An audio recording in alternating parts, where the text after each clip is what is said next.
जिस देश में 80 करोड़ लोगों को 5 किलो राशन के लिए कतारों में लगना पड़ता हो, उस देश में यह सरकार 12 लाख तक के टैक्स न लेने के लिए अपनी पीठ थपथपा रही है। बहुत कम बोलने वाले डॉक्टर मनमोहन सिंह ने बहुत ज्यादा बोलने वाले प्रधानमंत्री जी को जब देश की बागडोर सौंपी थी तो $1.58 का था, आज 85 से 87 के बीच में झूल रहा है।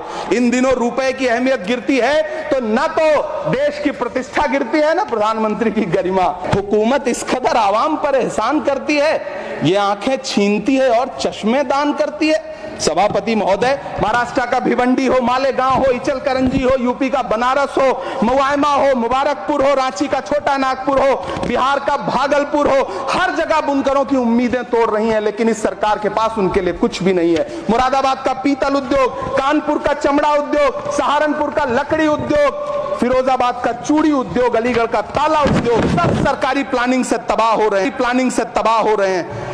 इन तमाम के बीच सरकारी सपोर्ट फूल रहा है नोएडा का नफरत उद्योग। मैं प्रधानमंत्री जी से कहना चाहता हूं कि आप ही ने 1 मार्च 2018 को किंग अब्दुल्ला को, जॉर्डन के किंग अब्दुल्ला को मेहमान बना करके इसी दिल्ली में एक कॉन्फ्रेंस में कहा था कि मैं मुसलमानों के एक हाथ में कंप्यूटर और दूसरे हाथ में कुरान देना चाहता हूं। कंप्यूटर देने की बात तो छोड़िए, पढ़ाई के लिए जो स्कॉलरशिप मिल रही थी उसको भी छीन लिया आपने। हम समझते हैं इस साजिश को। आप माइनॉरिटी मिनिस्ट्री का बजट काटते काटते एक दिन मिनिस्ट्री को ही बंद कर देना चाहते हैं। वो जहर देता तो सबकी नजर में आ जाता, सो ये किया कि हमें वक्त पर दवाएं न दी। अलीगढ़ मुस्लिम विश्वविद्यालय का किशनगंज सेंटर बजट के अभाव में दम तोड़ता जा रहा है। आखिर कौन सी नफरत है? ये मुल्क हमारा भी है, इस मुल्क की मिट्टी में हमारा भी खून पसीना शामिल है। हमसे इतनी भी क्या नफरत? रिश्तों की ये नाजुक डोरें तोड़ी थोड़ी जाती हैं, अपनी आंखें दुखती हो तो फोड़ी थोड़ी जाती हैं। एक तरफ कोलंबिया जैसा छोटा सा देश और उसके प्रधानमंत्री गुस्तावो पेत्रो खड़े हैं जो कोलंबिया के नागरिकों को हथकड़ी लगाकर लाने वाले जहाज को अमेरिका बैरंग वापस लौटा दे रहे हैं, और दूसरी तरफ हमारे प्रधानमंत्री जी खड़े हैं जो बेड़ी और हथकड़ी लगा करके लाए गए बेटों के अपमान पर एक शब्द नहीं बोल रहे हैं। पन्ने पलट रहा हूं, मुझे 2 किरदार याद आ रहे हैं। एक तरफ निक्सन के 7वें बेड़े की धमकियों के सामने लोहे की तरह अडिग इंदिरा गांधी खड़ी हैं, तो दूसरी तरफ खुद ही नमस्ते ट्रंप का नारा लगाते हुए प्रधानमंत्री जी खड़े हैं। कौन सी नफरत है? ये मुल्क हमारा भी है, इस मुल्क की मिट्टी में हमारा भी खून पसीना शामिल है। हमसे इतनी भी क्या नफरत? रिश्तों की ये नाजुक डोरें तोड़ी थोड़ी जाती हैं, अपनी आंखें दुखती हो तो फोड़ी थोड़ी जाती हैं। सभापति महोदय, अल्पसंख्यक मंत्रालय का बजट काटकर मौलाना आजाद नेशनल फेलोशिप बंद कर देना, प्री मैट्रिक स्कॉलरशिप बंद कर देना, नई मंजिल योजना बंद करना, धरोहर योजना बंद करना। 2024-25 के बजट में माइनॉरिटी मिनिस्ट्री के लिए 3183 करोड़ रुपए की घोषणा हुई, लेकिन देश को हैरत होगी कि बाद में समीक्षा करके लगभग आधा कर दिया गया, 1868 करोड़ रुपए। मुझे सरकार से पूछना है कि कौन संतुष्ट हुआ? इस देश का अल्पसंख्यक संतुष्ट हुआ है या आप संतुष्ट हुए? किसका संतुष्टीकरण? सभापति महोदय, मैं प्रधानमंत्री जी से कहना चाहता हूं कि आप ही ने 1 मार्च 2018 को किंग अब्दुल्ला को, जॉर्डन के किंग अब्दुल्ला को मेहमान बना करके इसी दिल्ली में एक कॉन्फ्रेंस में कहा था कि मैं मुसलमानों के एक हाथ में कंप्यूटर और दूसरे हाथ में कुरान देना चाहता हूं।